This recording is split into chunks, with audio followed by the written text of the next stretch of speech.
Hello BSc first year students, कैसे हैं आप सभी लोग। उम्मीद है आप लोग बहुत अच्छे होंगे। माय नेम इज आशीष गिरी। आज की इस वीडियो के अंदर हम स्टार्ट कर रहे हैं बीएससी फर्स्ट ईयर जूलॉजी के सेकंड सेमेस्टर में आपका थ्योरेटिकल पेपर आता है बायोकेमिस्ट्री एंड फिजियोलॉजी।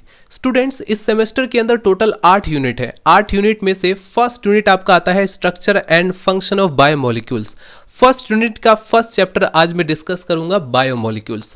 आज हम जानेंगे बायोमोलिक्यूल्स क्या होते हैं, उससे रिलेटेड जितनी भी बेसिक टर्मिनोलॉजी होती है, जैसे बायो एलिमेंट्स क्या होता है, या फिर ट्रेस एलिमेंट्स क्या है, माइनर एलिमेंट्स क्या होते हैं, या मेजर एलिमेंट्स या जिसे आप प्रिंसिपल एलिमेंट्स कहते हो वो क्या होते हैं, सेलुलर पूल्स क्या होता है, इसे कैसे सेल जो है वो मेंटेन करती है। इसके बाद माइक्रो एलिमेंट्स क्या है, मैक्रो एलिमेंट्स क्या है, इनके एग्जाम्पल्स क्या है। क्योंकि अगर देखो एग्जाम पेपर आपका एमसीक्यूज बेस है तो वहां पर डेफिनेटली क्वेश्चंस पूछे जा सकते हैं, लेकिन अगर आपका मान लीजिए थ्योरेटिकल क्वेश्चन पूछा जा रहा है तो ऐसे में बहुत कम चांस है कि बायोमोलिक्यूल से रिलेटेड कोई क्वेश्चन आए।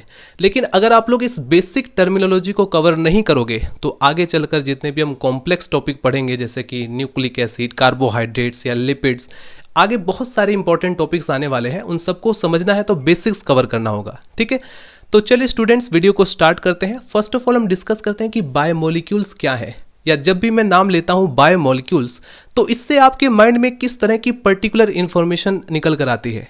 तो बायोमोलिक्यूल्स के बारे में आपको कुछ चीजें ध्यान रखनी है, अपने दिमाग में नोट डाउन करना है। और ध्यान रखना स्टूडेंट्स, जब भी किसी टॉपिक्स को आप पढ़ते हो तो कोशिश करो सबसे पहले उसे ब्रॉड सेंस में कवर करने की। ठीक है, ध्यान रखना लाइफ साइंस के अंदर या पूरे जो बायोलॉजी है उसके अंदर काफी सारी इंफॉर्मेशन होती हैं, सभी को याद करना बहुत मुश्किल होता है, लंबे समय तक रिटेन आप नहीं कर पाओगे। तो कोशिश करो सबसे पहले ब्रॉड सेंस में कवर करने की और उसे समझने की। जब मैं बायोमोलिक्यूल्स के बारे में बात करता हूं तो बायोमोलिक्यूल्स को मैं इसका जो नेचर होता है वो केमिकल नेचर होता है। तो मैं कह सकता हूं कि बायोमोलिक्यूल्स एक केमिकल कंपाउंड है जो कि लिविंग ऑर्गेनिज्म के द्वारा प्रोड्यूस किए जाते हैं। ये लाइफ के लिए बहुत ज़्यादा इसेंशियल कंपाउंड्स होते हैं या मॉलिक्यूल्स होते हैं। ये जो है हमारी लाइफ के बिल्डिंग ब्लॉक्स होते हैं, यानी हमारा शरीर बायोमोलिक्यूल से मिलकर बना होता है। अगर आप अपनी बॉडी को देखो तो उसमें प्रोटीन्स होते हैं, कार्बोहाइड्रेट्स होते हैं, लिपिड्स होते हैं, काफ़ी सारे बायोमोलिक्यूल से मिलकर के हमारा जो शरीर है, सिर्फ हमारा ही नहीं बल्कि जितने भी लिविंग ऑर्गेनिज्म है उन सभी का शरीर बायोमोलिक्यूल से मिलकर बना होता है। राइट, तो इससे हमें पता चलता है कि बायोमोलिक्यूल्स जो होते हैं ये हमारी बॉडी में एक स्ट्रक्चरल रोल प्ले कर रहे हैं, यानी हमारी बॉडी के बिल्डिंग ब्लॉक्स हैं। जो हमारे शरीर की स्ट्रक्चर बनी हुई है वो बायोमोलिक्यूल से मिलकर बनी हुई है। लेकिन ध्यान रखना स्टूडेंट्स कि बायोमोलिक्यूल फंक्शनल रोल भी प्ले करते हैं, जैसे कि ग्रोथ में, डेवलपमेंट में, या एनर्जी के स्टोर में एनर्जी प्रोवाइड करना हो, या इम्यून रिस्पॉन्स में, या जेनेटिक इंफॉर्मेशन को कैरी करना हो। जैसे आप न्यूक्लिक एसिड में डीएनए और आरएनए की बात करते हो तो इनका फंक्शनल रोल प्ले भी हमें देखने को मिलता है। तो बायोमोलिक्यूल्स को आप कैसे डिफाइन कर सकते हो? All the carbon compounds that are found in living organism और their cells are called biological molecules, जिसे आप बायोमोलिक्यूल्स भी कहते हो। Right, number second, the study of biomolecules and biological reactions that occur inside the living system is called biochemistry. विज्ञान की वो शाखा जिसके अंतर्गत आप बायोमोलिक्यूल की स्टडी करते हैं, जो हमारे लिविंग सिस्टम के अंदर या लिविंग सेल्स के अंदर जिस प्रकार की जो रिएक्शंस होती हैं, जो बायोलॉजिकल रिएक्शंस परफॉर्म होती हैं, उनकी स्टडी को आप बायोकेमिस्ट्री कहते हो। और वो पर्सन जो कि इस फील्ड में काम करता है उसे आप बायोकेमिस्ट कहते हो। ठीक है, अब हम बात करते हैं स्टूडेंट्स बायो एलिमेंट्स के बारे में। तो एक चीज यहां पर मैं आपसे उम्मीद कर सकता हूं कि अब यदि आपसे कोई भी पूछेगा कि भाई बायोमोलिक्यूल्स क्या होते हैं तो आप उसे एक्सप्लेन कर सकते हैं, आप उसे डिफाइन कर सकते हैं कि बायोमोलिक्यूल्स क्या है।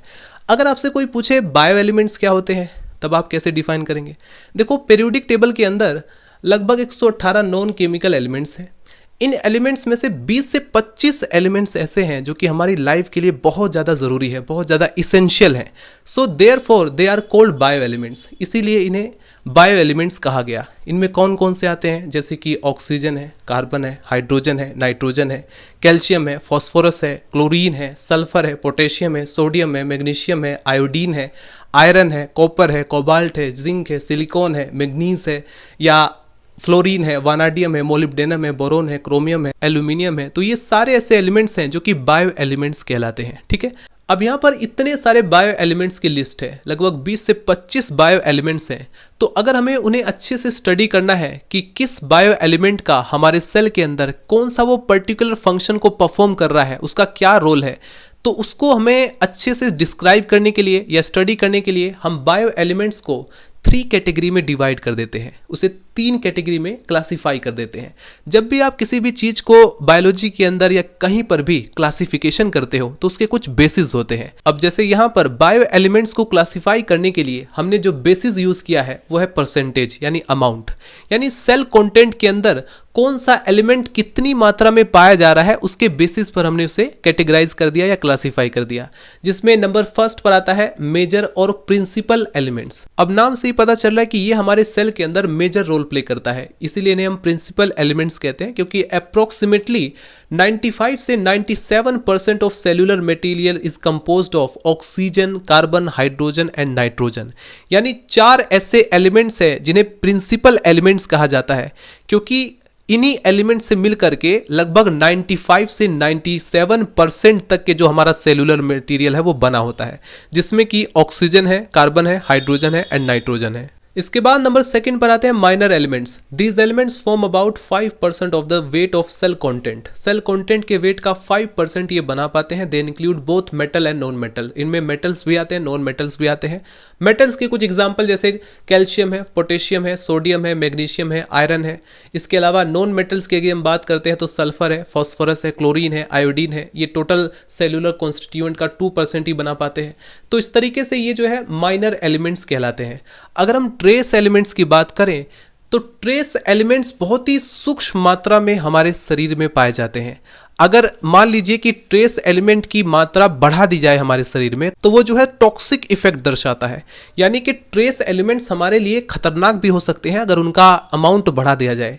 तो इसीलिए इनकी जो हमारे बॉडी में, चाहे वो प्लांट हो, एनिमल हो, कोई भी ऑर्गेनिज्म हो, पूरी बॉडी के अंदर बहुत ही लिटिल अमाउंट में, बहुत ही कम अमाउंट में रिक्वायरमेंट होती है। ये जो ट्रेस एलिमेंट्स होते हैं they form less than 1% of weight of the cell content. Cell content का 1% से भी कम हिस्सा जो है ट्रेस एलिमेंट्स का होता है। इसमें मेटल्स और नॉन मेटल्स दोनों ही इंक्लूड होते हैं। अगर हम मेटल्स के एग्जांपल है जैसे कॉपर है, कोबाल्ट है, जिंक है, मैग्नीज है। नॉन मेटल्स में जैसे सिलिकॉन है, फ्लोरीन है या बोरोन है। ये सब जो है नॉन मेटल्स की कैटेगरी में आते हैं और ये क्या है, ट्रेस एलिमेंट्स हैं। अब जितने भी ऐसे बीएससी के स्टूडेंट हैं जिनके एग्जाम पेपर में एमसीक्यूज बेस यानी मल्टीपल चॉइस क्वेश्चन पूछा जा रहा है, तो बायो एलिमेंट्स रिलेटेड कैसे क्वेश्चन आपसे पूछा जाएगा। मैं जैसे आपसे क्वेश्चन पूछता हूँ कि कैल्शियम, फॉस्फोरस, क्लोरीन, यूरेनियम, इन चारों में से कौन सा ऐसा एलिमेंट है जो कि बायो एलिमेंट्स नहीं है। तो अगर आपने इसे पढ़ा है तो आप अच्छी तरह से जानते हैं कि भाई यूरेनियम कहाँ से बायो एलिमेंट्स हो सकता है, उसका तो कोई भी बायोलॉजिकल रोल नहीं है। तो ऐसे में आप तुरंत पहचान लोगे कि भाई यूरेनियम जो है वो बायो एलिमेंट्स नहीं है।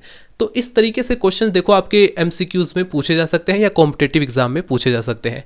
तो अभी तक हमने क्या क्या डिस्कस किया, हमने बायोमोलिक्यूल्स के बारे में जाना, हमने बायो एलिमेंट्स के बारे में जाना, हमने बायो एलिमेंट्स को कैटेगराइज किया और जाना कि ट्रेस एलिमेंट क्या होते हैं, माइनर एलिमेंट्स क्या होते हैं, मेजर और प्रिंसिपल एलिमेंट्स क्या होते हैं। ट्रेस एलिमेंट्स में हमने ये भी जाना कि अगर इनकी मात्रा बढ़ जाती है, अगर गलती से भी बाय मिस्टेक बढ़ा दी जाए हमारे शरीर में, तो ये टॉक्सिक इफेक्ट दर्शाते हैं, यानी ये जहर का काम करेंगे।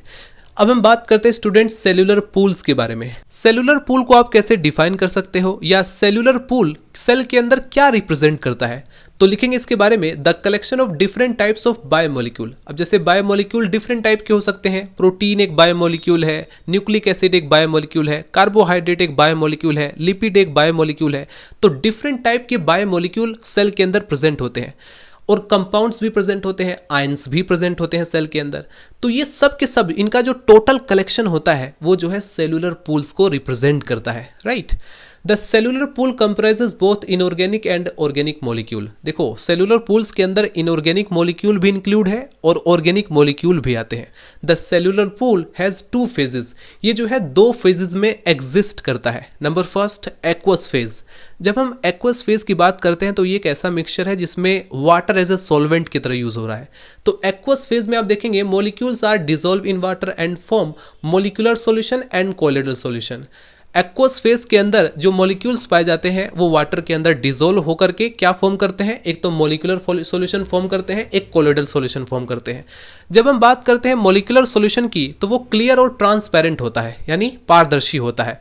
अगर हम कोलोइडल सॉल्यूशंस की बात करें तो इसका नेचर ट्रांसल्यूसेंट होता है, यानी कि ये अपारदर्शी होता है। हमने देखा मॉलिक्यूलर सॉल्यूशन ट्रांसपेरेंट है, वो पारदर्शी है, लेकिन कोलोइडल सॉल्यूशन जो होता है वो ट्रांसल्यूसेंट है, यानी वो अपारदर्शी है। हमने देखा कि जो मॉलिक्यूलर सॉल्यूशंस होते हैं उनके अंदर पाए जाने वाला जो इनऑर्गेनिक सोल्ट्स हैं या डाइसैकेराइड्स हैं या अमीनो एसिड्स हैं, उन्हें हम क्या बोलेंगे, क्रिस्टलॉइड्स। लेकिन यदि हम बात करें कोलोइडल सॉल्यूशन के अंदर पाए जाने वाले जैसे स्टार्च है, लिपिड है, प्रोटीन है, मॉलिक्यूल्स हैं, ये सब जो है कोलोइड्स कहलाते हैं। ठीक है, तो ये हमने डिस्कस किया स्टूडेंट्स सेलुलर पूल्स के बारे में। अब फाइनली क्वेश्चन ये राइज होता है स्टूडेंट्स की सेल के अंदर जो सेलुलर पूल है वो मेंटेन कैसे हो रहा है।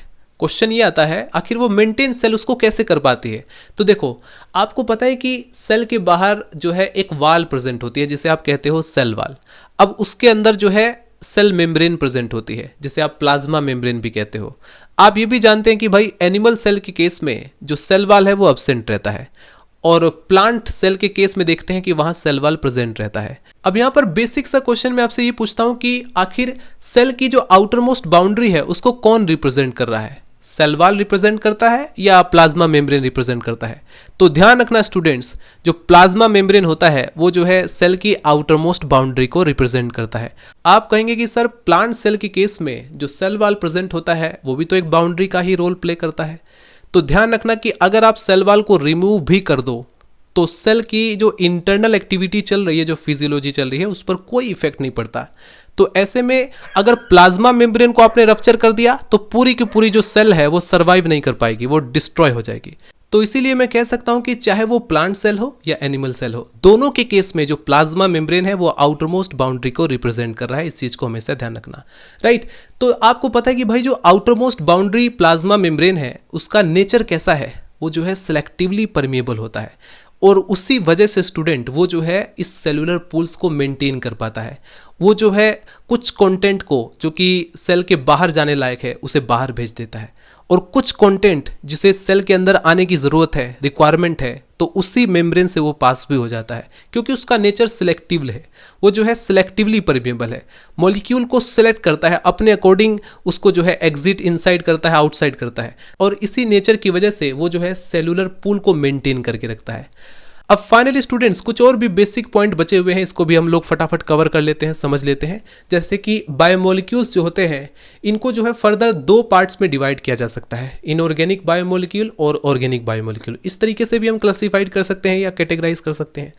अब यहाँ पर डिफरेंस हमें जानना हो कि भाई इनऑर्गेनिक बायोमोलिक्यूल और ऑर्गेनिक बायोमोलिक्यूल में डिफरेंस क्या है। तो इनऑर्गेनिक बायोमोलिक्यूल्स के अंदर मिनरल्स आते हैं, गैस आते हैं और वाटर आते हैं, यानी कि इसमें जो है कार्बन कंटेनिंग आपको हाइड्रोजन नहीं दिखाई देगा। ठीक है, दूसरी चीज मिनरल्स के अंदर आपको यहाँ पर सोल्ट और आयंस के फॉर्म में दिखाई देंगे। ठीक, नंबर सेकंड, अगर हम ऑर्गेनिक बायोमोलिक्यूल्स की बात करें तो ऑर्गेनिक बायोमोलिक्यूल्स में आपको कार्बोहाइड्रेट, लिपिड या अमीनो एसिड या प्रोटीन्स या न्यूक्लियोटाइड, ये सब इसमें इंक्लूड हो जाते हैं। ठीक है, विटामिन भी इसी के अंदर इंक्लूड जाते हैं, यानी यहाँ पर आप कार्बन के साथ हाइड्रोजन को भी देखते हो। तो यहाँ पर स्टूडेंट्स हम उसे कंसीडर करेंगे ऑर्गेनिक बायोमोलिक्यूल के रूप में। फाइनली एक और पॉइंट आपके सामने आता होगा कि माइक्रोमोलिक्यूल क्या है या मैक्रोमोलिक्यूल क्या है। तो यदि मैं बात करता हूं स्टूडेंट्स माइक्रोमोलिक्यूल के बारे में, तो माइक्रो का मतलब होता है स्मॉल, छोटा। तो माइक्रोमोलिक्यूल स्मॉल मॉलिक्यूल्स होते हैं, और स्मॉल मॉलिक्यूल्स हैं तो जरा लॉजिकली सोचो, अगर स्मॉल मॉलिक्यूल्स होंगे तो उनका जो मॉलिक्यूलर वेट होगा वो लो होगा। ठीक है, स्मॉल मॉलिक्यूल का मॉलिक्यूलर साइज भी लो होगा और उसका जो वेट होगा वो भी लो होगा, और ये जो है carbon, hydrogen, oxygen, nitrogen, sulphur, phosphorus से बने होंगे। इसके अलावा स्टूडेंट्स इनकी जो मॉलिक्यूलर स्ट्रक्चर होगी वो भी बहुत ज़्यादा सिंपल होगी, राइट। और ये जो है इंट्रासेलुलर फ्लूइड के अंदर सोल्यूबल होते हैं। तो ये कुछ नेचर है माइक्रोमोलिक्यूल के। ठीक, माइक्रोमोलिक्यूल का अगर आप लोग पॉलीमराइजेशन करते हो तो वो मैक्रोमोलिक्यूल में चेंज हो जाते हैं, यानी बड़े मॉलिक्यूल में। जैसे मैं एक छोटे से एग्जांपल के साथ बताता हूँ। एक बड़ी सी दीवार होती है, उसमें एक ईंट लगी रहती है। ठीक है, ईंट एक मोनोमर यूनिट को रिप्रेजेंट करता है। अगर मैं काफ़ी सारे ईंट को एक के ऊपर एक, एक के ऊपर एक ऐसे रख करके जोड़ता रहूं तो वो पूरी पूरी दीवार बन जाती है। तो वो दीवार एक तरीके से मैक्रोमोलिक्यूल को रिप्रेजेंट कर रहा है, वो पॉलीमर यूनिट को रिप्रेजेंट कर रहा है। ठीक है, यानी अगर हम एमिनो एसिड की बात करते हैं तो वो मोनोमर है, लेकिन यदि हम धीरे धीरे वहाँ पर पॉलीपेप्टाइड की बात करने लग जाते हैं, यानी कि काफ़ी सारे एमिनो एसिड से मिलकर के पॉलीपेप्टाइड बन जाता है, एक चेन बन जाती है, तो उसे हम क्या बोलेंगे, उसे हम बोलेंगे वो जो है पॉलीमराइज होकर के अब वो मोनोमर नहीं रहा, अब वो पॉलीमर बन चुका है। तो माइक्रोमोलिक्यूल का जब आप पॉलीमराइजेशन करोगे तो वो जो है मैक्रोमोलिक्यूल में चेंज हो जाएंगे। तो मैक्रोमोलिक्यूल का नेचर कैसा होगा, ये लार्ज मॉलिक्यूल होंगे, क्योंकि काफ़ी सारे माइक्रोमोलिक्यूल से मिल करके मैक्रोमोलिक्यूल बनता है, तो ये लार्ज मॉलिक्यूल्स होंगे। इनका मॉलिक्यूलर वेट भी हाई होगा और ये जो है कॉलोइडल स्टेट में पाए जाते हैं। इनमें जैसे पॉलीसैकेराइड्स आते हैं, काफ़ी सारे सैकेराइड्स मिलकर के पॉलीसैकेराइड्स बनाते हैं। इसके अलावा प्रोटीन्स इसमें आ जाते हैं, फैट्स आ जाते हैं, न्यूक्लिक एसिड जैसे डीएनए आरएनए है वो भी मैक्रोमोलिक्यूल कहलाते हैं, राइट। इनका जो साइज होगा वो लार्ज साइज का होगा, हाई मॉलिक्यूलर वेट का होगा। ये जो है कॉम्प्लेक्स, इनकी जो स्ट्रक्चर होगी वो सिंपल नहीं होगी, कॉम्प्लेक्स होगी। तो इस तरीके से आप मैक्रोमोलिक्यूल के नेचर को भी डिफाइन कर सकते हैं। ये जो है इंट्रासेल्युलर फ्लूइड के अंदर इनसोल्यूबल होगा, राइट। जैसा कि हमने देखा कि स्मॉल मॉलिक्यूल जो होते हैं यानी माइक्रोमोलिक्यूल जो होते हैं ये इंट्रासेल्युलर फ्लूइड के अंदर सोल्यूबल थे, ये जो है इनसोल्यूबल होंगे। तो स्टूडेंट्स किसी भी मॉलिक्यूल के नेचर को इस तरीके से आपको अपने माइंड में रखना होगा ताकि आप चीजों को आसानी से समझ पाएं, ठीक है। आने वाली वीडियोस के अंदर हम carbohydrates, protein, nucleic acid in सभी को बहुत ही डिटेल में डिस्कस करेंगे, राइट। तो स्टूडेंट्स मिलते हैं नेक्स्ट वीडियो में। अगर आपका कोई भी डाउट हो तो आप लोग कमेंट सेक्शन में मेंशन कर सकते हैं। मिलते हैं नेक्स्ट वीडियो में। Bye bye, Tata.